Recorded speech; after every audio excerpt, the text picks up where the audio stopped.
a gente faz parte de um grupo de trabalho que foi coordenado pela professora Rosiane Matar, envolvendo diferentes universidades, né?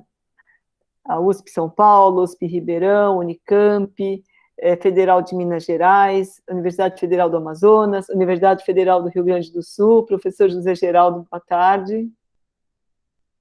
Boa tarde, Sui, tudo bem? Boa tarde a Tudo todos. Bom. Comecei a fazer um pouco a apresentação do que é o Ótimo. grupo, José Geraldo. Perfeito. Então, a Universidade de Brasília, né? Universidade do Amazonas.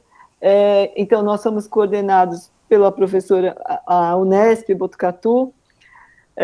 Fomos coordenados pela professora Rosiane, e o convite foi feito pelo Antônio Braga, que hoje está no DAPS, né?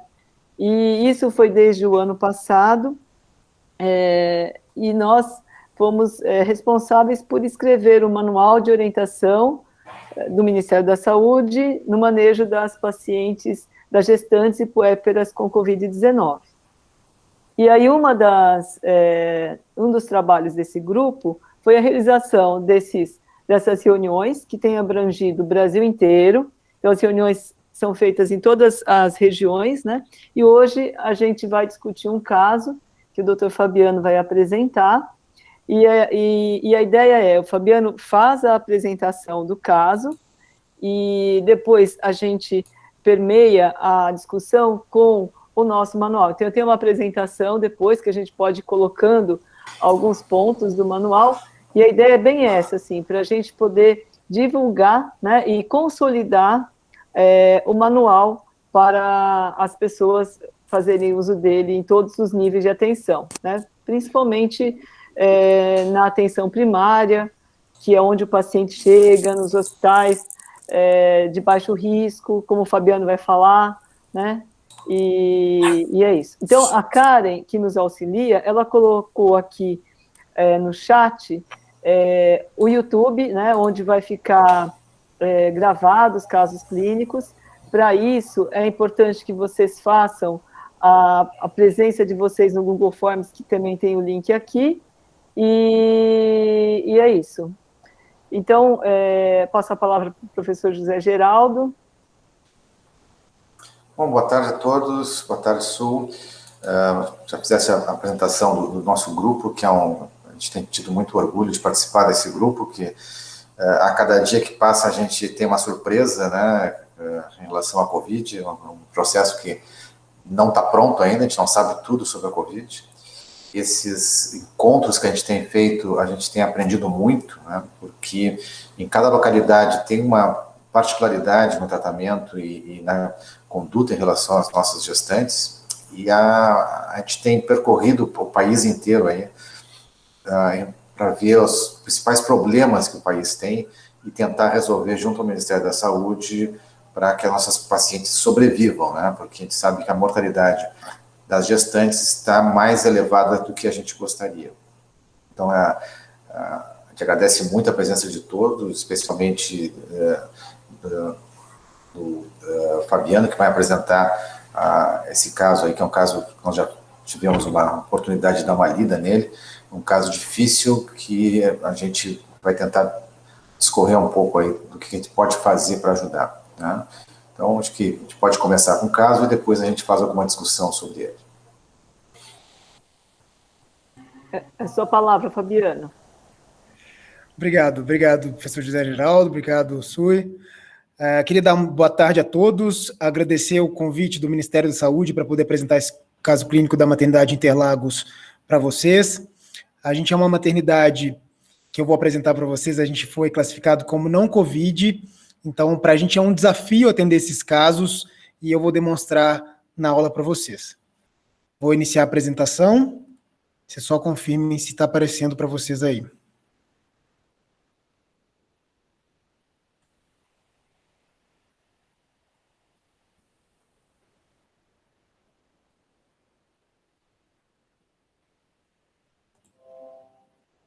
Está aparecendo, Fabiano. Ótimo. Opa, tá no lugar errado. Tá no primeiro slide, né? Sim, perfeito. Agora está. Perfeito. Então vamos lá. Nós vamos fazer a análise de um óbito que a gente teve no Hospital Maternidade Interlagos. Para quem não me conhece, eu sou coordenador da obstetrícia da Maternidade Interlagos, sou professor de medicina da Universidade Municipal de São Caetano do Sul e sou pós-graduando em obstetrícia na USP. Primeiro eu vou fazer uma leve introdução sobre a maternidade, para que vocês conheçam o nosso cenário, como é que a gente atua, por quem somos responsáveis. Então, a Maternidade Interlagos é uma maternidade que fica na região sul da cidade de São Paulo, e que é referência para pré-natal de alto risco para a Capela do Socorro e Parelheiros. Então, a gente é responsável por mais ou menos 800 mil habitantes, uma população gigantesca. Então, toda essa área que vocês visualizam aí, deixa eu colocar uma apontadora aqui. Toda essa área que a gente visualiza aqui, a gente tem duas maternidades responsáveis por toda essa região, que é a Maternidade Interlagos, da qual eu vou falar agora, e o Hospital Geral do Grajaú. Tá? Então, são essas duas maternidades que abrangem toda essa referência. A nossa maternidade, especificamente, ela é referência para 25 unidades de saúde. Só para vocês terem uma noção do tamanho, a gente tem 72 leitos, não é uma maternidade tão grande, em que a gente tem 36 leitos de alojamento conjunto, 28 leitos de neonatologia, sendo 10 de UTI neonatal, 15 de U5 e 3 de U5, né, de unidade canguru. A gente tem 5 leitos de unidade de gestação de alto risco e 4 leitos de UTI obstétrica. Então, isso aqui é o número de partos que a gente fez no ano de 2020, então, apesar de uma capacidade pequena, instalada, a gente faz muito parto, tá? Então, a gente fez no ano de 2020, 4.810 partos na nossa maternidade. Uma média aí de pelo menos 400 partos mês, né? Então, se a gente fosse dividir isso aí pelos 12 meses, vai dar em média 400 partos por mês. Tá? Eu vou mostrar que o ano de 2020 foi um ano atípico, a gente acabou assumindo outras referências por conta desse cenário do Covid. Em geral, a gente tinha, em média, 360 partos por mês e a gente acabou assumindo uma demanda um pouquinho maior que ficou reprimida por conta desse cenário Covid. Uma coisa que nos dá orgulho, que apesar de ser uma maternidade de alto risco, a gente tem uma média de taxa de parto normal de 63,5%, então, ainda que a gente atenda alto risco, as nossas taxas de parto normal são bastante elevadas. No cenário Covid, a nossa maternidade foi classificada como não Covid. Então, inicialmente, rolou aquele burburinho, opa, não somos não Covid, né? Ficamos livres da pandemia, quando, na verdade, a gente mal sabia que isso nos traria muitas dificuldades e teríamos que enfrentar realmente situações bem adversas, tendo em vista que a gente não foi classificado como Covid, inclusive a questão de contingenciamento, né, por conta de questão de recursos financeiros que realmente foram cortados para direcionar para aqueles hospitais que foram direcionados para Covid. Mas, por sermos porta aberta, né, por sermos uma referência não Covid, então as mulheres se sentiam muito mais seguras em passarem na nossa maternidade, né, elas tinham medo de ir para os hospitais gerais, justamente pelo receio da exposição ao vírus. Então elas começaram a buscar a nossa maternidade como fonte de apoio. E por ser uma maternidade exclusiva, então não é um hospital geral, isso também trazia certa segurança e que é reconhecidamente uma maternidade que presta uma assistência de qualidade, né? E por ser uma parada de muitos locais da região, incluindo serviços de saúde. Então, a gente tem o pronto-socorro de Parelheiros, a gente tem vários serviços de saúde que referenciam para a nossa maternidade. Então, ainda que a gente não tenha sido o cenário Covid, quando essas unidades de saúde recebiam pacientes Covid, a referência era a nossa maternidade e a gente que tinha que dar um direcionamento a essas pacientes que a gente recebia com Covid. Então, tendo em vista tudo isso, até 30/4, que foi quando eu fechei os dados, tá, desse ano, 30 de abril desse ano, nós tivemos 144 casos suspeitos de Covid, tá? Dentre eles, 132 mães e 12 recém-nascidos, de forma que desses 144 casos, metade, 50% exatamente, foi liberada para acompanhamento domiciliar, 57 foram internadas, 8 foram transferidas, e dessas transferências, 7 foram para o Hospital das Clínicas da USP, uma para o Hospital Pedreira. E 2 óbitos nós tivemos. Um verdadeiramente positivo, que depois veio o PCR confirmando positivo, que é o caso que eu vou apresentar hoje nessa discussão com vocês, mas teve um óbito também de um recém-nascido pré-termo, cujo resultado para a Covid veio negativo. Apesar de ser suspeito, ele foi considerado negativo. E de todos esses casos suspeitos, a gente teve 40 casos confirmados por PCR, tá? Então não foram todos os casos suspeitos que vieram com confirmação. Isso é óbvio, a gente sabe muito bem que nem todos os casos vão ser confirmados. Então, as notificações de 2020 foram feitas dessa forma, a gente coletou 107 casos, tá? Desses 107 casos, 33 vieram positivos, 67 negativos, 5 inconclusivos e 2 foram óbitos, tá? Esses óbitos, como eu disse, um positivo e um negativo, né? E 4 não coletados. Isso aqui, essas não coletas foi porque no começo da pandemia, a gente ainda não tinha testes, né? Ficou aquela luta para saber como é que seria o protocolo, de quem é que a gente coletaria, de quem não coletaria. Então, a gente teve 4 casos suspeitos aí, que infelizmente não foram coletados, mas todos eles do comecinho da pandemia, lá de março de 2020. Em 2021, a gente teve 33 coletas, dessas 33, 7 positivos e 26 negativos. Tá? Então, a gente coletou, nesse caso, em 2021, já de todo mundo. E como vocês podem ver, a gente tem um alto número de casos suspeitos, porque se a gente for considerar que a maternidade foi classificada como não Covid, ter 144 casos suspeitos, isso é um número relativamente expressivo perante a uma maternidade que foi classificada como não Covid.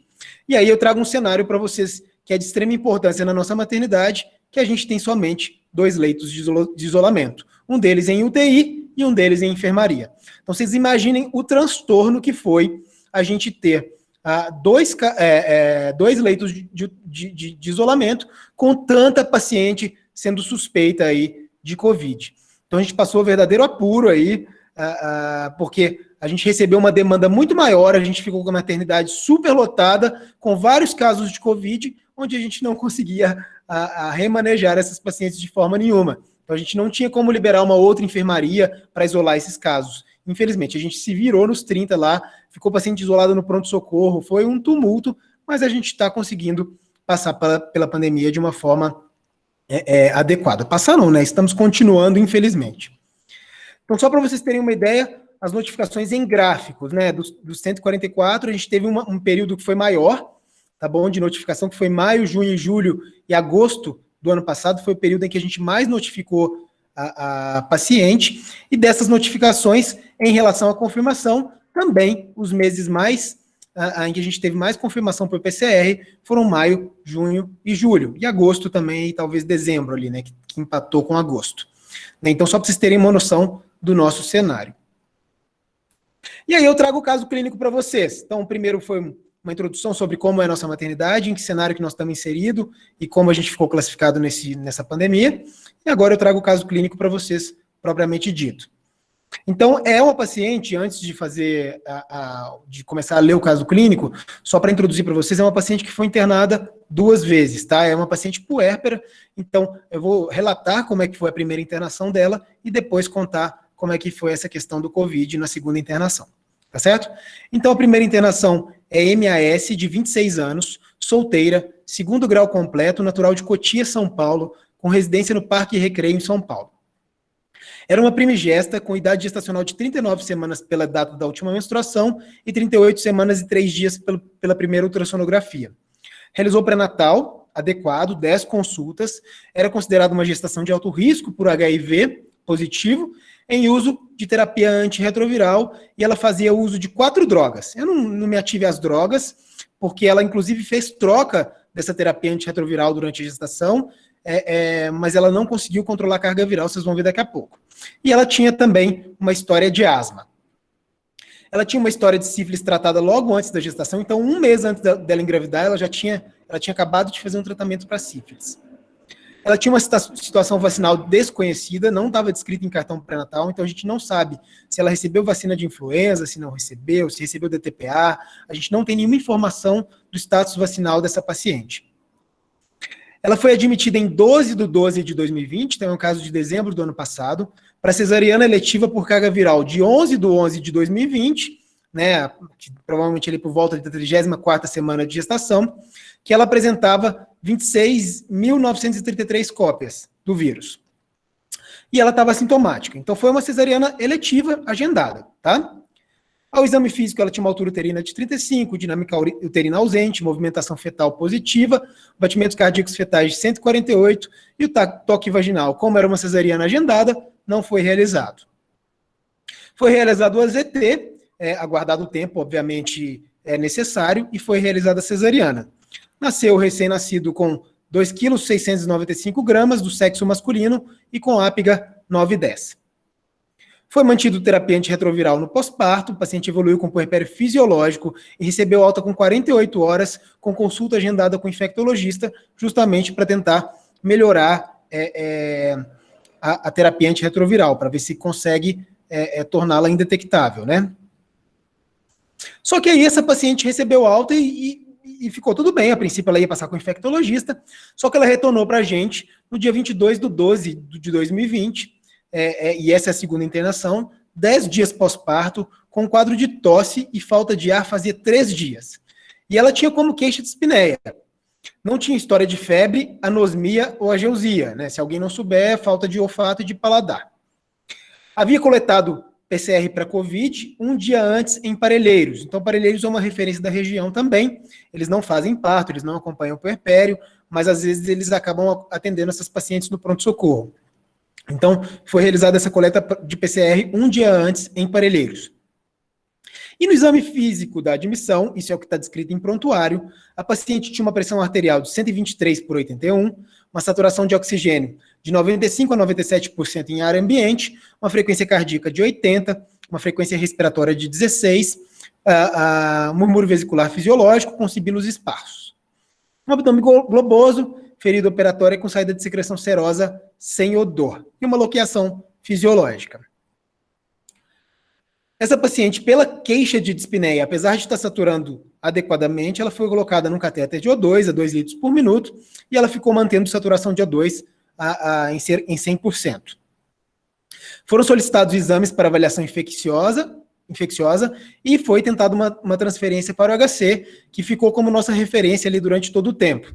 A vaga neste momento foi negada pelo HC, porque em dezembro o HC, que inicialmente estava recebendo todos os casos com Covid positivo e às vezes algumas suspeitas mais fortes, nesse momento ele já estava recebendo somente casos realmente mais graves que precisavam de atendimento em UTI. Então, nesse primeiro momento, a gente teve a vaga negada no HC. E aí foram os resultados desses exames, vieram logo na sequência, no pronto-socorro ainda. Essa paciente veio com um HB de 5,7, um hematócrito de 18,2, o leuco de 14,300, com 3% de bastões, plaquetas de 635 mil e PCR de 91. Perante exames e piora da saturação, logo na sequência a paciente começou a piorar essa saturação de oxigênio, então, mesmo com o catéter de O2, ela começou a apresentar saturação menor do que 90%, então ela foi transferida para um leito de isolamento em UTI, já internada, uma vez que a vaga do HC foi negada, a gente acabou internando essa paciente, e foi iniciada uma antibiótico terapia empírica com ceftriaxone, pensando também nesse histórico aí de HIV positivo. O exame físico de admissão, de admissão na UTI, a paciente estava consciente, orientada, Glasgow 15, descorada, desidratada, taquipneia, acianótica e febril. Os sinais vitais, pressão arterial de 138/102, frequência cardíaca de 136, temperatura axilar de 38,3, saturação de 98% com catéter de O2 a 2 litros por minuto. Então, nesse momento, a saturação estabilizou. Pela ausculta do intensivista, tinha um movimento, murmúrio vesicular com estertores crepitantes finos generalizados e tinha um edema 2 cruzes em 4 bilateralmente. A conduta nesse primeiro momento foi manter ceftriaxone, fazer uma inalação com beta-2 agonista, principalmente pela história de asma dessa paciente. Foi iniciado a corticoide endovenoso e enoxaparina profilática. Foi solicitado um raio-x de tórax, que eu trago para vocês o resultado aqui. Então, existe esse infiltrado, né, difuso no raio-x. Essa paciente recebeu 2 concentrados de hemácias na madrugada, por conta daquela hemoglobina de 5,7. E ela ficou estável durante a madrugada, com máscara de O2 8 litros por minuto, saturando de 94 a 98, mas logo no final da madrugada ela precisou ser pronada para manter a saturação por volta de 6 horas da madrugada. Às 8h30, ela apresentou uma queda de saturação de 76% a 89% e vômitos. Foi assistida por médico e fisioterapeuta, com uma tentativa de colocação de máscara de Venturi, mas não houve sucesso. Essa paciente, então, foi entubada. Progressivamente, ela apresentou uma piora do quadro e apresentou uma parada cardiorrespiratória em atividade elétrica sem pulso e tentativa de reanimação por mais de 1 hora sem sucesso. O óbito foi constatado 12h10. Então, só para vocês terem uma ideia, essa paciente chegou às 17 horas do dia 22 e foi a óbito 12h10 do dia 23. Então, foi uma evolução super rápida, com óbito constatado ali em menos de 24 horas.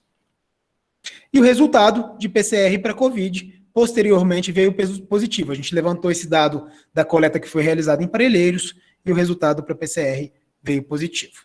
Então, assim, nós fechamos nosso quadro clínico. Eu agradeço a todos pela colaboração nessa aula. Passo a palavra agora para a Sui e para o professor José Geraldo.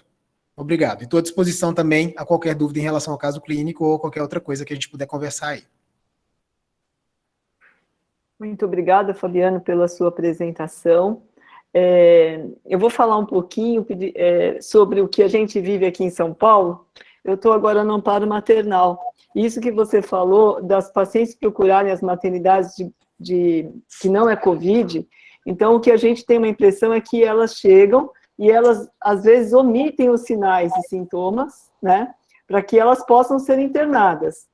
E a gente percebe isso nitidamente. Às vezes a paciente, quando você já fez o parto, ela fala para você que não está sentindo o cheiro, você percebe que ela tossiu. E aí eu vou apontar dois, então eu vou começar, vou pedir para apresentar o manual para vocês já irem vendo e vou pôr algumas lâminas, tá? E aí depois vou de alguns comentários aqui. Vocês veem a minha apresentação? Sim, sou. Pode ir adiante. Tá. Então, assim, essa primeira lâmina é para apresentar, assim, a carinha do manual, essa é a capa. Aqui está o QR Code. Então, quem quiser já pode aí aprender essa imagem e terá acesso ao manual. E também a Karen colocou aí no chat do nosso encontro esse link para dar acesso ao manual, tá? É um manual que está sendo atualizado. Essa versão disponível na internet ainda não contém as atualizações, mas nesse mês a gente está soltando um já com atualizações. Bom, e aí eu vou partir aqui, eu acho sempre interessante a gente colocar esse quadro que todo mundo já conhece, né, da Covid-19, falando do quadro clínico e da evolução da doença, dizer que numa fase inicial, que é até o 7º dia da doença, e é muito importante em todos os casos de Covid, a gente tentar estabelecer qual foi mais ou menos o dia 1 da doença, para a gente ter ideia da evolução. Então, nos primeiros 7 dias, é quando você tem a contaminação pelo vírus, uma replicação viral intensa, e depois do 7º dia em diante, a gente não tem mais vírus, tanto que o teste do PCR, ele passa, né, a ser negativo, pode ser negativo mesmo com a doença, e você entra numa fase inflamatória.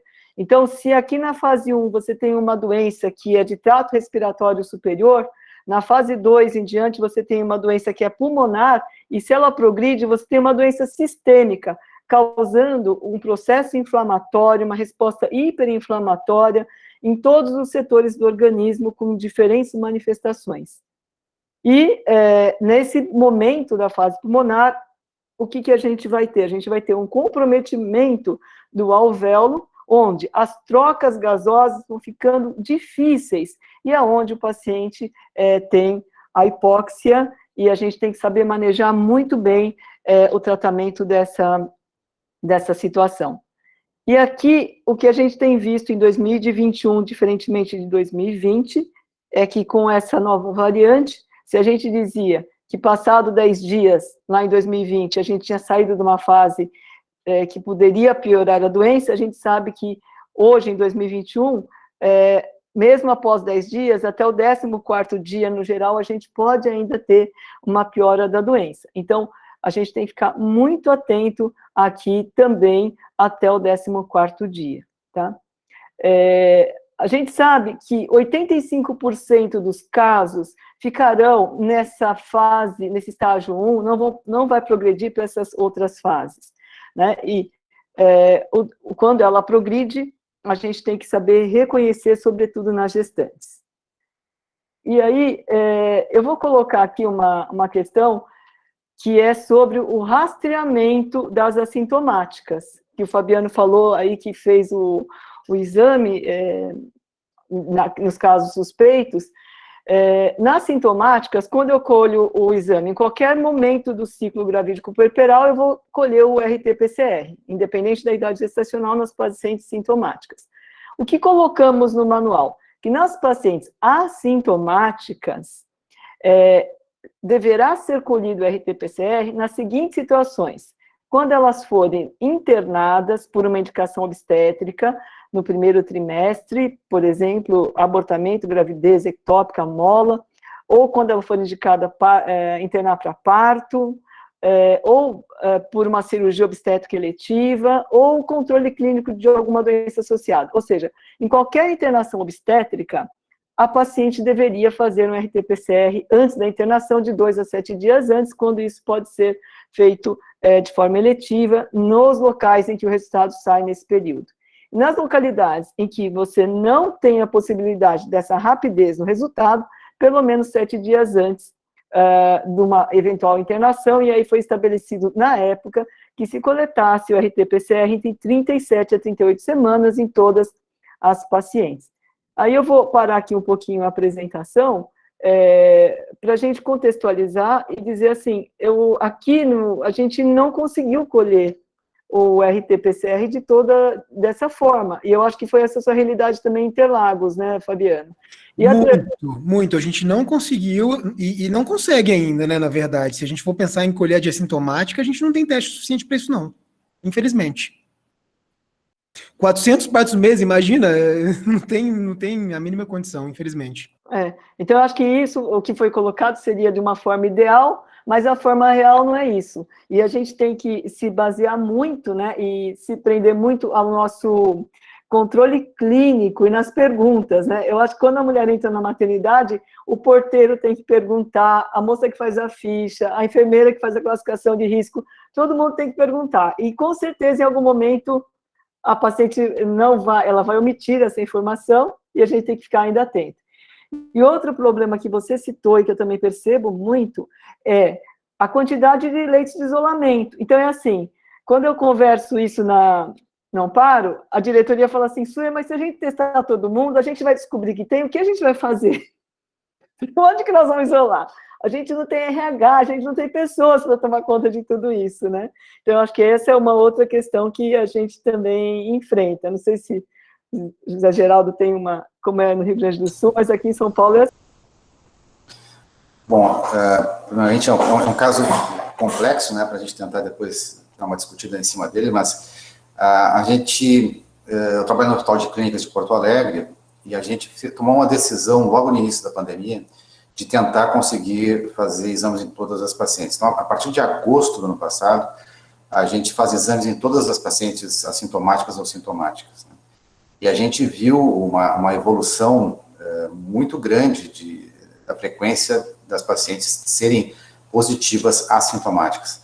Para ter uma ideia, em novembro do ano passado, a gente fez um corte, tinha em torno de 3% das pacientes assintomáticas eram positivas. E um outro ponto de corte que nós fizemos agora, em março, nós tivemos um aumento para 10% das pacientes, de todas assintomáticas. E nas pacientes sintomáticas, no final do ano passado, 30% delas eram positivas. E hoje, as pacientes sintomáticas, 70% são positivas. Então, realmente, a prevalência da Covid vem crescendo, mesmo agora que está recrudescendo um pouquinho a doença, a gente acaba vendo que ela continua frequente, né? Então, realmente, a gente tem que ficar muito de olho nas pacientes, mesmo as assintomáticas. A nossa maternidade é mais ou menos do mesmo tamanho em termos de número de partos que a de vocês. O hospital é maior, é um hospital referência, né? É um hospital geral, mas a maternidade em si é mais ou menos do mesmo tamanho do Hospital de Interlagos. A gente faz em torno de 4.000 e poucos partos por ano. E o que aconteceu aqui foi ao contrário, né? A gente diminuiu o número de partos, exatamente pela causa que tu te falaste. As pacientes têm medo de vir ao hospital, embora o hospital seja o local para mim, mais seguro que tem na face da Terra, para não pegar Covid, é dentro de um hospital, porque aqui todo mundo faz as coisas sérias, né? Então, tu faz todas as medidas necessárias para não ter contaminação. É mais provável que tu pegue uma Covid no supermercado do que dentro do hospital que controla tudo. E, então, aqui diminuiu um pouco a taxa de partos, né? Porque as pacientes foram para as maternidades que não atendiam Covid, com medo de pegar Covid aqui. Essa questão da gente fazer o isolamento, realmente sempre é um problema. Mas como a gente está rastreando todo mundo, e o número de pacientes é o mesmo, a gente acaba não tendo esse problema, porque tu acaba isolando aquelas que têm a infecção. E o número total é o mesmo. Então, o que nós temos que fazer é uma redistribuição de leitos dentro do alojamento conjunto, de modo que a gente consiga fazer esse isolamento. Porque o N total nos números de partos não vai ser diferente. Então acho que tem como a gente conseguir isolar essas pacientes, né? Agora, a Su nos trouxe um alerta muito importante na questão da sintomatologia das pacientes. E a gente tem procurado bater muito em 2 pontos, né? O primeiro é que as pacientes, o mais breve possível, devem ser encaminhadas para hospitais de referência quando tem uma suspeita de Covid, né? Que o que vocês tentaram fazer depois da transferência não conseguiram. E para isso, especialmente quem trabalha na unidade básica de saúde, que não vai ter os exames disponíveis assim, a curto prazo, né? Existe um score de alerta obstétrico modificado que está dentro do manual, chamado de MILS, que tem alguns parâmetros que a gente tem que... Tá? Ótimo. Que a gente tem que ficar de olho, né? Então, os parâmetros são todos conhecidos, simples, né? Que é a frequência respiratória, saturação de oxigênio, temperatura, frequência cardíaca, pressão arterial e o sensório da paciente. Então, esses score, né, que tem um índice de normalidade, ele tem um sistema de alerta, né? Então, quando ela começa lá com uma frequência respiratória ficar um pouquinho mais frequente, lá entre 20 e 24, com a temperatura já, uma hipotermia, uma hipertermia leve, uma frequência cardíaca já passando dos 100, né? Uma pressão que começa geralmente a baixar mais do que a ficar hipertensa, embora a hipertensão pode estar associada também. E a paciente começa a perder algum grau de sensório, antes que ela entre num alerta vermelho, às vezes com um quadro já mais grave, com uma saturação de oxigênio mais baixa e uma temperatura já muito elevada, que não baixa com medicamentos, a gente tem que tentar conseguir transferir para um hospital terciário que consiga tratar adequadamente esses pacientes com Covid. E isso talvez seja o maior problema do Brasil inteiro, né? Vocês ainda, em São Paulo, têm um nível de estrutura hospitalar muito bom, né? Vocês imaginam isso no interior do Nordeste, no interior do Norte, que tem uma dificuldade talvez um pouco maior de fazer essas transferências, né? Então, a gente tem que ficar muito alerta para que a gente não perca as pacientes e diminuir a morbidade das nossas gestantes, né? Então, é sempre a gente gosta de falar muito sobre a questão desses critérios de gravidade, né? E os sintomas, né? Os sintomas, tem aquelas perguntas clássicas, né? Que a Sur falou, né? Que a questão de se está com gripe, está com tosse, dor de garganta, dor no corpo, calafrios, falta de ar. Então, essa é uma coisa que a gente, paciente, tem que ser perguntada, especialmente se eu não tenho os exames para fazer o diagnóstico, né? E um quadro que é bastante comum e pouco, talvez, dado importância, é a questão da diarreia e da astenia, né? As pacientes ficam muito, muito fraquinhas, assim, elas não conseguem caminhar direito, às vezes, com muito esforço, mas conseguem se alimentar. Então, esse quadro de que a paciente fica com perda da força é às vezes, muito comum, e a gente não dá muita bola, às vezes, para isso, né? A gente fica só vibrado na questão respiratória, né? Mas um bom número de pacientes não faz o quadro respiratório, faz um quadro mais inflamatório, né? Generalizado no corpo, que pode ser só muscular, pode ser intestinal, e aí não ter falta de ar. Então, a gente tem que ficar realmente muito atento a essas pacientes. Eu queria perguntar algumas coisinhas do quadro clínico, né, que tu apresentaste muito bem. Chegaram tem um índice de massa corpórea dessa paciente, se ela é obesa ou não? Não tinha essa informação no prontuário, professor. Que esse é um fator de risco muito importante. A gente tem visto assim, as pacientes com mau prognóstico, que têm ido ao óbito com tanta rapidez, assim, as obesas são um grupo muito forte em relação a isso. Não, mas uma coisa eu tenho certeza, obesa não era. Se ela fosse, era no máximo um sobrepeso aí, não era obesa não. Não era uma obesa tão grave, né? Não. Você chegaram a medir dedímeros nessa paciente? Não deu tempo de fazer nada, na verdade. Porque ela chegou 5 da tarde, passou a madrugada, meio-dia ela faleceu. Foi muito rápido. Os exames que foram solicitados pela manhã não deu tempo nem de ser colhido. Assim, foi aquela coisa de atropeço mesmo. A gente tem... Você até falou aí do MILS, falou das coisas, a gente tem tudo isso na maternidade. A gente se esbarra, às vezes... aqui eu vou abrir uma fragilidade que a gente tem realmente, é um RH muito reduzido, então a gente instituiu o MILS faz mais ou menos um ano, inclusive eu dei uma aula no congresso da SOGESP sobre isso, e foi após essa aula, inclusive, que eu falei, não, nós temos que instituir isso na maternidade, instituímos, só que a gente tem um RH muito reduzido, então a gente tem uma resistência da própria enfermagem em começar a preencher o MILS. Perfeito. Então a gente está na luta, brigando aí na secretaria para ver se a gente consegue contrato, concurso, alguma coisa para aumentar nosso RH, para ver se a gente consegue melhorar nesse sentido. Fabiana, Oi. Deixa eu te perguntar uma coisa, mas aqui olhando os dados que você deu na internação dela, na segunda internação, ela não tinha nenhum parâmetro nem de alerta, né? Inicialmente não, Suê. Na hora que ela chegou no pronto-socorro, não. Mas ela piorou muito rápido. Foi muito rápido. Aquela piora foi de 5 da tarde às 10 da noite. De 5 da tarde às 10 da noite, ela começou a desaturar, ela foi para UTI, já começou todo o processo, teve que ser pronada na madrugada, aí veio essa hemoglobina também de 5,7, né? Até que nos faz questionar, será que isso é só Covid realmente, ou será que tem algo a mais, né? Para a gente pensar nisso aí. Mas ela tinha uma coisa que é importante, que eu acho que tem que chamar a atenção, é que ela tinha uma dispneia, né? Ela tinha esse quadro de dispneia. Então, assim, quando a gente apresenta o quadro, então, mesmo que você tenha um quadro que o MILS não está dando, o fato da pessoa apresentar dispneia é um alerta muito, muito importante, né? Então, acho que é outro fator clínico que a gente tem que ficar atento. E aí, essa paciente, ela tinha um fator que era o HIV, com uma carga viral elevada. Então, você falou que ela usava um TARV, mas que mudou. Eu conversei com a Evelyn, que é colega aqui da escola, que cuida das pacientes, né, que faz um ambulatório de doenças infecciosas. Ela falou, olha, Suê, com essa carga viral, será que essa paciente era aderente ao tratamento? Ou será que ela tinha já entrou imunossuprimida? E fazendo a conta, provavelmente no dia do parto, né, é o dia 1 da doença dela. É verdade, e essa foi uma suspeita nossa também, porque na verdade uma pessoa tomando 4 antirretrovirais já, e com uma troca durante a gestação, e tem resultado, e quando se perguntava a ela se ela sabia quais eram as medicações que ela tomava, ela não tinha ideia. Então, realmente, a gente suspeitou dessa questão da adesão, sim.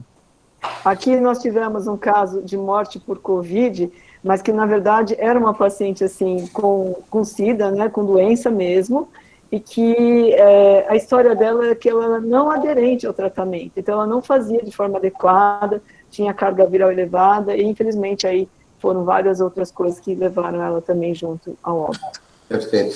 Mas o que chama a atenção é que o óbito na Covid não é tão rápido normalmente, né? É muito raro ter acontecido uma coisa tão assim, tempestuosa, né? E talvez a gente tenha que pensar em algo não Covid dessa paciente, porque o normal dela seria ser entubada, vocês melhorar a frequência respiratória dela, a saturação, e ela tem um quadro mais insidioso, mesmo sendo um HIV positivo com um CD4 bastante elevado, a tendência é ter um quadro de muitos e muitos dias para até levar à morte, né? Eu pensaria muito que essa paciente tivesse uma trombose, uma embolia pulmonar, né? Por que isso, né? Primeiro, pelo quadro clínico tão rápido, iniciado com uma dispneia, né? E mesmo que ela vinha usando uma heparina, uma dose profilática, a gente sabe que uma dose profilática protege até um certo ponto, né? A gente tem uma porcentagem bem razoável que mesmo na profilaxia pode fazer uma embolia maciça. E ela fez... Na verdade, professor, ela usava 40 de 12 em 12, então ela estava com dose terapêutica. Mas mesmo dose terapêutica, alguns pacientes ainda podem fazer embolia, né? São aquelas situações dramáticas que a gente não consegue reverter, né? E um fator importante que aumenta a chance de trombose são as transfusões, né? A gente sabe que pacientes que têm uma anemia grave, especialmente se tiver uma hemorragia e fazem transfusões, acabam fazendo mais tromboembolia. E talvez não tivesse nada a ver com a COVID, né? Isso até é interessante nesse momento que ocorreu a morte da gestante lá em Rio de Janeiro, né, por uma trombose. A gente está tentando ver se existe uma causa e efeito em relação ao uso da vacina da AstraZeneca, mas, na verdade, não se tem certeza, porque a gestação é um evento tromboembólico em toda a gravidez, especialmente no puerpério, né? Então, essas situações são difíceis da gente diferenciar uma coisa da outra, né? O que começa, onde é que começa essa trombose, né? É pela gestação, é pelo puerpério, por fatores predisponentes, não é uma coisa que ficará sempre a dúvida, né, em relação a isso, né? E só um detalhe interessante, que eu até conversei com o intensivista que atendeu essa paciente na manhã do outro dia, a respeito da máscara de Venturi, ele falou que não deu certo, quando colocou sem sucesso, a paciente não ventilava. Ele relata que como se a paciente tivesse um pulmão duro mesmo, assim, que ele não fosse complacente. Então, se tinha alguma outra infecção, alguma outra coisa que justificasse essa não expansão pulmonar, a gente não sabe, mas com essa carga viral elevada, a gente também pensou em outras causas que não somente o Covid. É lógico que o Covid pode ter piorado, agravado todo o quadro da paciente, mas a gente imagina que tem outra coisa de base também. Além do Covid, obviamente. Eu estou vendo ali a mãozinha levantada da Maria do Carmo. A Maria do Carmo tem nos acompanhado em várias sessões aí. Exatamente, para aprender com vocês e transmitir aqui para os nossos colegas aqui do Rio Grande do Norte. Hoje, o dia inteiro, eu fiz uma discussão com a atenção básica das diversas regionais e a responsável pela rede materno-infantil, pela rede cegonha, prometeu de refazer o fluxo para atendimento da paciente em UTI. Porque a paciente, a regulação só transfere a paciente para UTI se ela estiver saturando menos de 90%. Se tiver com uma saturação em torno de 94, 92, não precisa fazer massa sobre oxigênio sobre massa, pode ser só com catéter. Então, isso realmente tem levado muitas pacientes aqui no estado ao óbito. Nós já estamos com 11 óbitos maternos, grande maioria por falta de acesso à UTI.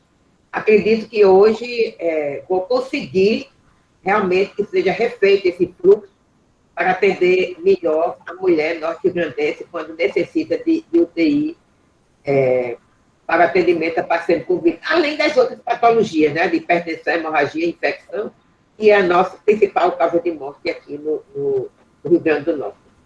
Mas estamos na luta, aproveitei, Suê gentilmente me cedeu os slides, né, que vocês apresentam, e exatamente eu apresentei esse slide hoje para a atenção básica e para as maternidades.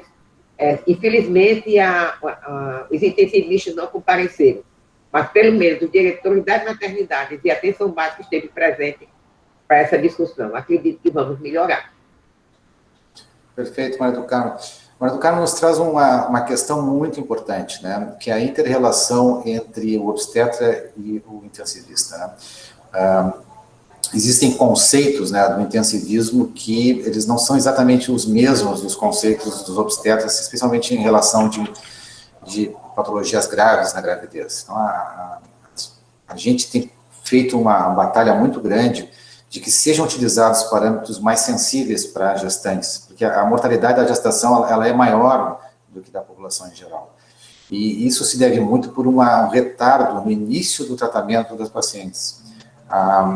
Então, a questão essa da saturação é uma questão que os intensivistas têm utilizado no parâmetro de 90% para fazer uma tática mais intensiva em termos de reposição do oxigênio, mas a gente acredita que o ponto de corte para gestante deva ser em torno de 95% ou 94% no máximo, né?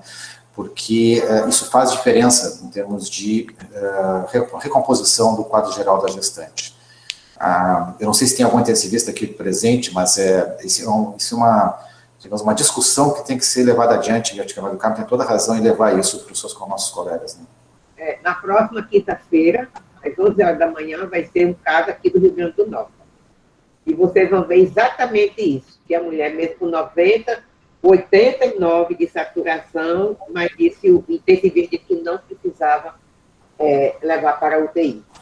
Então, vocês vão ver essa discussão. A outra coisa que eu queria falar sobre o aleitamento materno, sobre a anticoncepção, e a anticoncepção está sendo muito esquecida nas mulheres com Covid. Sai da maternidade sem nenhuma orientação, e também, muitas vezes, a atenção básica não tem essa preocupação. Eu tenho cuidado de chamar bem atenção hoje para a atenção básica sobre essa questão, principalmente do planejamento reprodutivo. Então, e assim vamos lutando até conseguir. Perfeito, Caixa. Uma boa lembrança também, isso não só na Covid, mas mesmo fora da Covid, o pessoal tem esquecido muito da anticoncepção. A gente tem feito um trabalho muito intenso em tentar utilizar o DIU no pós-parto e pós-cesárea, né? E nessas pacientes pós-Covid, é interessante esses pacientes até utilizar, porque elas não atrapalham em relação à trombose, por exemplo, que um anticoncepcional oral eventualmente poderia causar algum problema na Covid, que a gente não sabe, provavelmente não, mas a gente não saberia, né? Mas um DIU seria uma solução interessante para essas pacientes, né? Para colocação pós-cesárea ou pós-parto. Né? Eu não sei se alguém gostaria de fazer alguma pergunta, alguma sugestão. Tem o chat ali que as pessoas podem escrever, de repente, se não quiser falar.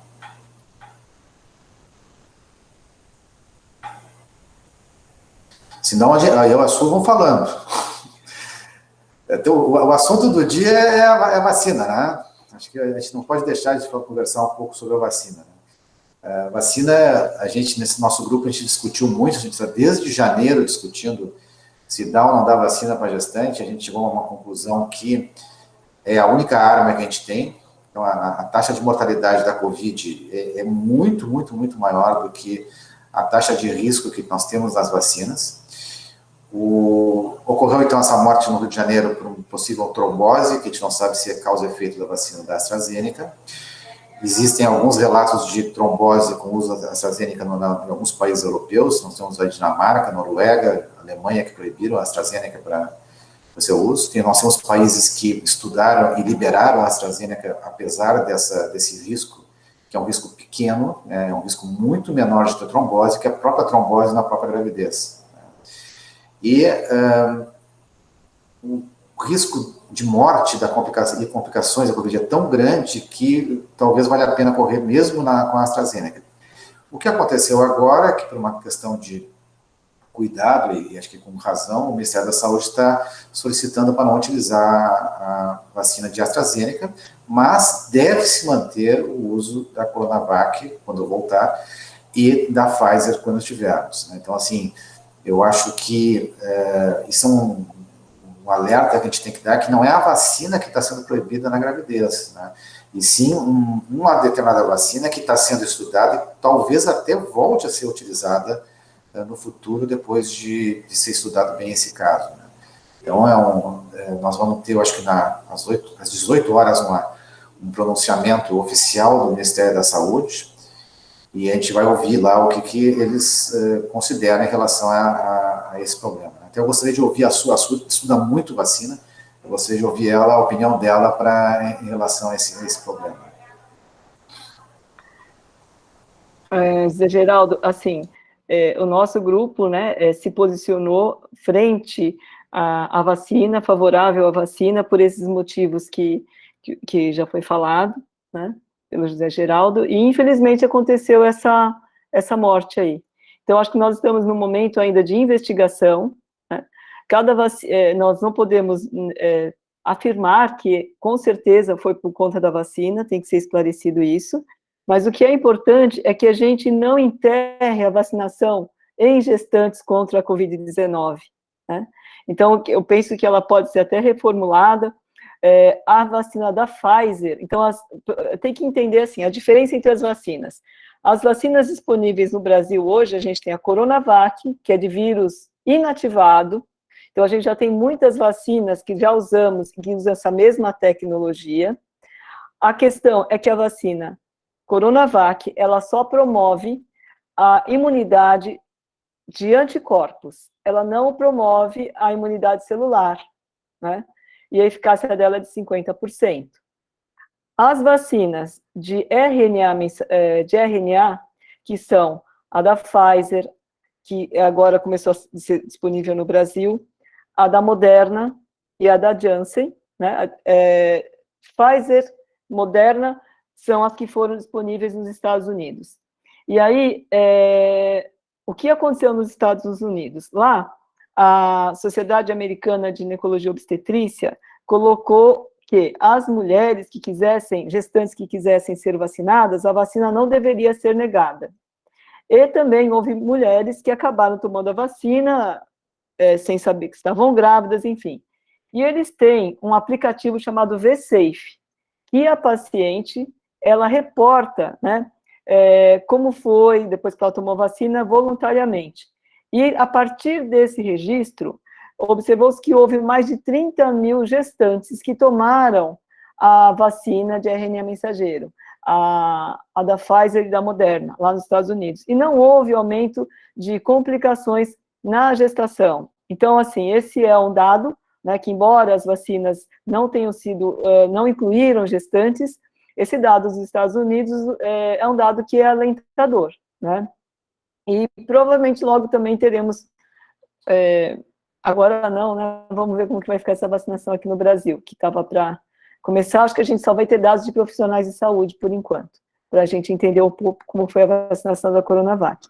Em relação à vacina da AstraZeneca, eu acho que a gente tem que realmente aguardar, são esses dados, alguns países europeus proibiram a comercialização, e eu acho que a gente está agora num momento de reflexão e de entender o que vamos fazer, né? Então, provavelmente também a CNE da Febrasgo, de vacinas, de imunização, as sociedades vão fazer algum pronunciamento aí, provavelmente após essa coletiva, e hoje às 18 horas, né? Mas nós entendemos, né, que a vacina é a solução para essa doença, enquanto não vem, que a gente continue usando máscara, distanciamento social, né, e higiene das mãos, e etiqueta respiratória. A Covid não acabou, né, a gente tem que ter essa ideia, a Covid não acabou. Então, a gente vê no fim de semana o pessoal na rua e pensa que acabou a Covid, né? Mas a Covid não acabou ainda. A Maria do Carmo trouxe a questão do aleitamento materno, que a gente acabou não comentando, né? É super importante isso, mesmo pacientes que tenham Covid, né? O aleitamento materno tem sido preconizado, não deve ser suspenso. Os anticorpos passados ao recém-nascido provavelmente protejam o recém-nascido, e tem que ter os cuidados de higiene respiratória, de higiene das mãos, mas é muito importante manter essa amamentação. Pacientes que fizeram a vacina também, né, devem continuar fazendo a amamentação, não deve ser suspenso, né?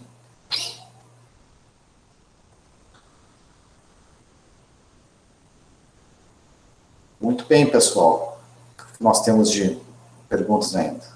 Eu acho que, enquanto vão surgindo as perguntas, eu vou continuar fazendo a apresentação do manual para fixar algumas coisas aqui, em relação, principalmente, a quando a gente começa o tratamento da Covid, né? Porque uma das coisas que a gente percebe também é que existe, até por medo de que a doença se agrave, naquela fase viral, as pessoas tomando remédio. Hoje mesmo, uma pessoa me perguntou, uma amiga minha está com Covid, o que ela tem que tomar, né?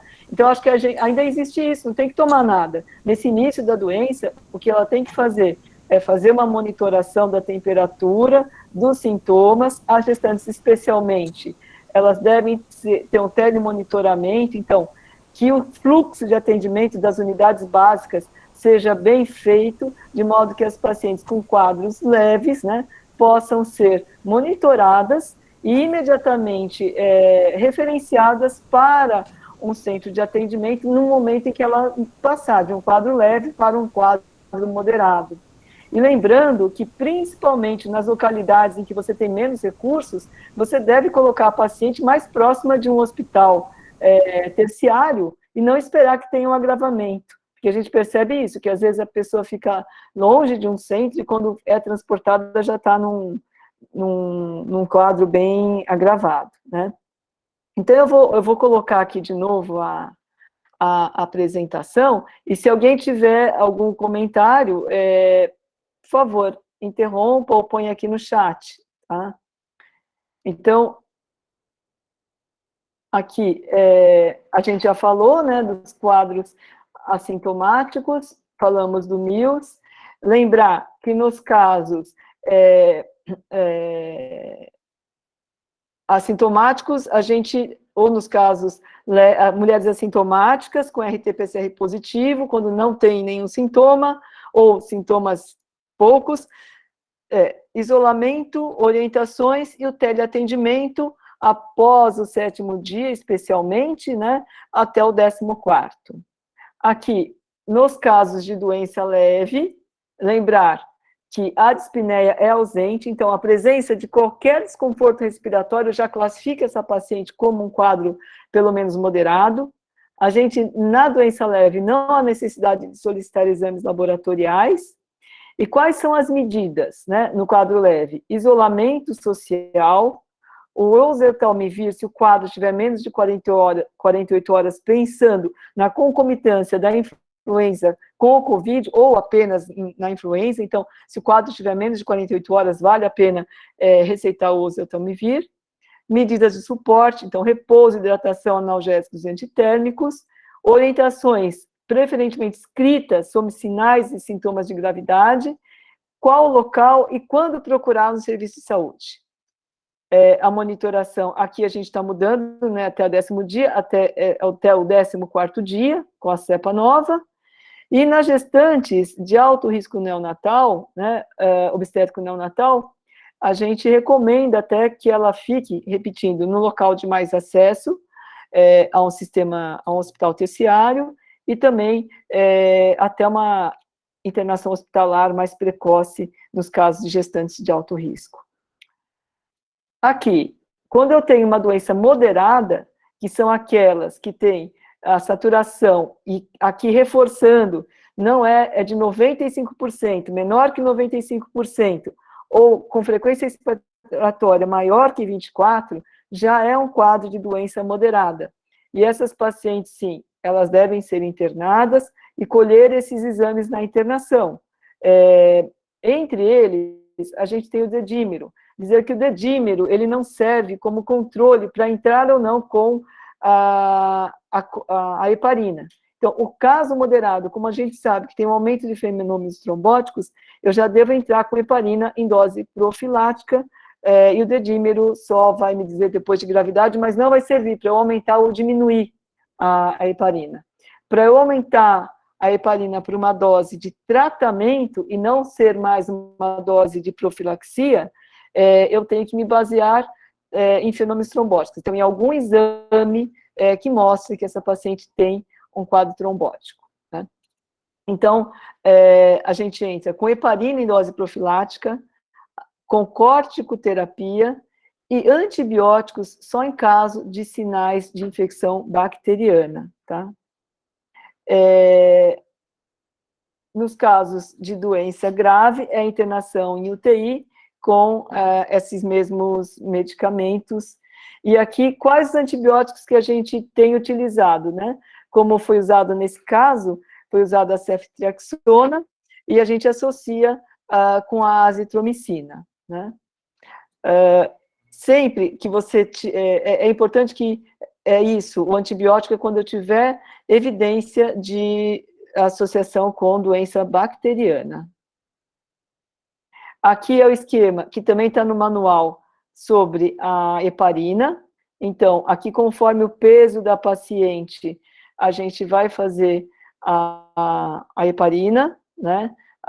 Aqui a gente está aqui numa dose profilática, a heparina ou a enoxa, e falando da corticoterapia. Então, lembrar que a corticoterapia não deve ser feita antes, até o 7º dia, porque é uma fase viral até o 7º dia, e o uso do corticoide pode, inclusive, piorar o quadro da paciente, porque facilita a replicação viral, né? E o corticoide que a gente usa tem sido a dexametasona, 6 miligramas por dia, por 7 a 10 dias, lembrando que quando a paciente está já dentro da viabilidade, de idade gestacional de viabilidade, a gente pode, nas primeiras 48 horas, oferecer a dexametasona, 6 miligramas a cada 12 horas, 4 doses, para também ter a atuação dela como um elemento de maturação pulmonar, tá?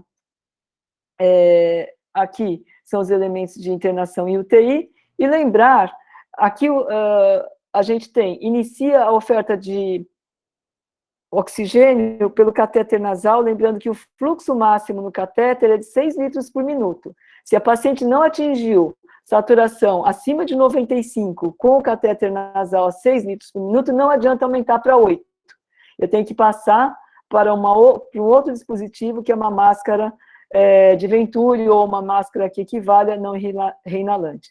Se eu não tiver melhora com a máscara de Venturi, passo para o catéter nasal de alto fluxo, que tem que aceita de 40 a 70 litros por minuto, e se eu ainda não tiver o sucesso, passo para a ventilação não invasiva, e depois para a ventilação mecânica invasiva. Então, são esses os dados aqui que eu, nesses últimos minutos, eu quis ressaltar, né, que eu acho importante, tipo, pedra mole em pedra dura, tanto bate até que fura, né? Nós estamos fazendo isso, repetindo todos os dias para ver se, quase um mantra, né? 95 de saturação é a nossa meta, frequência respiratória de 24, né?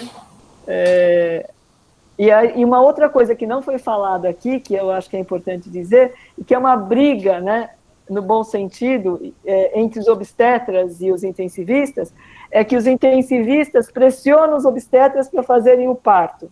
E os obstetras têm que ser muito firmes em saber um pouco da Covid, e a gente, assim, tem que aprender um pouco agora, né, que eu já não lembrava mais, de estudar um pouco gasometria, ventilação, para a gente poder ter um mínimo de conhecimento para poder ir lá discutir um pouco com o intensivista e falar que você não precisa, porque entubou uma gestante, obrigatoriamente fazer o parto dela. Você pode entubar a gestante e fazer a pronação dela, que eu acho que a gente tem aprendido muito com a experiência do HC, que teve a felicidade de ter uma UTI com 12 leitos, onde você tem o obstetra junto com o intensivista. Mas a professora Rossana, a Fernanda, a Cristiane contam para a gente que também não foi fácil lá, de início, esse relacionamento. Então, elas tiveram que estar muito presentes, ter muita convicção naquilo que estavam orientando. Convicção não é que a gente está aprendendo todo dia, mas foram aprendendo e foram vendo que fazer o parto piora o quadro inflamatório e não salva a paciente. Então, acho que é assim, um mantra: não pode corticoide nos primeiros 7 dias, piora o quadro da paciente, e fazer o parto não é o tratamento para a COVID. A gente vai fazer o parto se tiver um sofrimento fetal, né? E a gente vai detectar o sofrimento fetal por meio da cardiotocografia, que é o que a gente tem visto, que é o melhor parâmetro de exame para monitorar a hipoxemia fetal, né? Então, eu acho que a gente tem que deixar essa mensagem, que os obstetras têm que interagir de forma conjunta com os intensivistas, e os obstetras têm que ser firmes na não indicação de cesárea quando ela não for indicada, que ela não pode ser indicada, não melhora em si, né? Não é um elemento que vai melhorar a ventilação.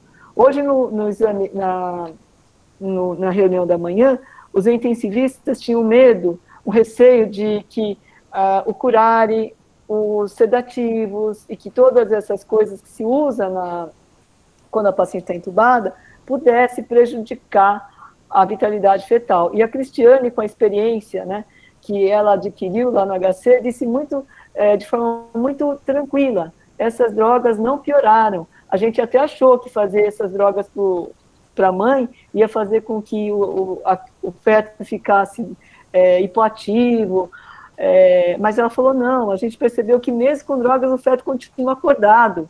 Então, essa acho que foi uma informação bem boa, né, para encorajar, assim, que você pode fazer a intubação, usar esses medicamentos e o feto continuar com uma boa vitalidade. Falei muito. Perfeito, Soida. Voltasse para os principais pontos que a gente tem batalhado, principalmente o uso de não medicamentos, né?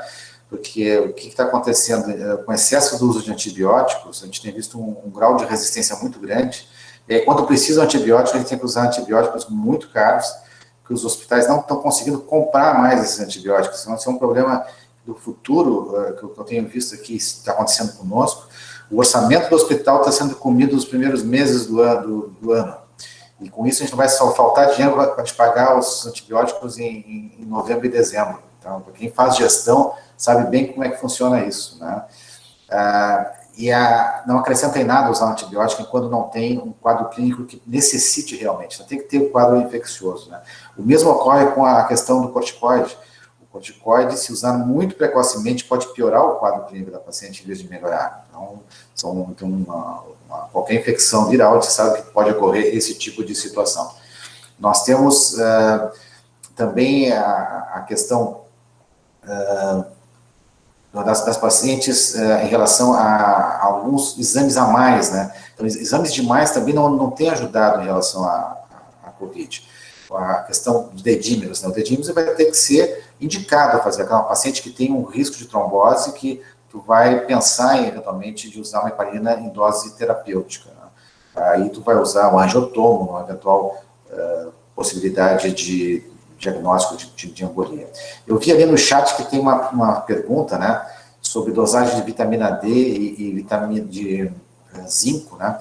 Na verdade, a gente não tem feito nenhum tipo de dosagem de nutrientes, porque eles não modificaram o desfecho da COVID. Então, em princípio, não há necessidade de fazer rastreamento de deficiências vitamínicas ou de alguns elementos químicos, porque não houve melhora com a reposição desses medicamentos durante a gravidez com o paciente com COVID, né? Nós estamos chegando, acho que no horário das 5 e pouco aí, e a gente está chegando ao final. Não sei se alguém tem alguma pergunta a mais, algum esclarecimento. A gente tem feito essas reuniões todas às 11 horas e todas às 16 horas em várias regiões do país, então está disponível sempre esse chat aí para a gente poder descobrir.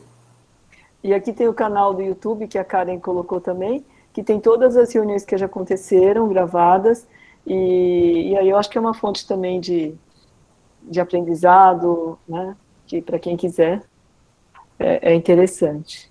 Perfeito. Fabiano, quer falar mais alguma coisa para a gente finalizar? Eu queria só agradecer a possibilidade de colaborar, né? Eu acho que esses casos clínicos nos enriquecem, algumas coisas já me vieram à mente aqui nessa discussão.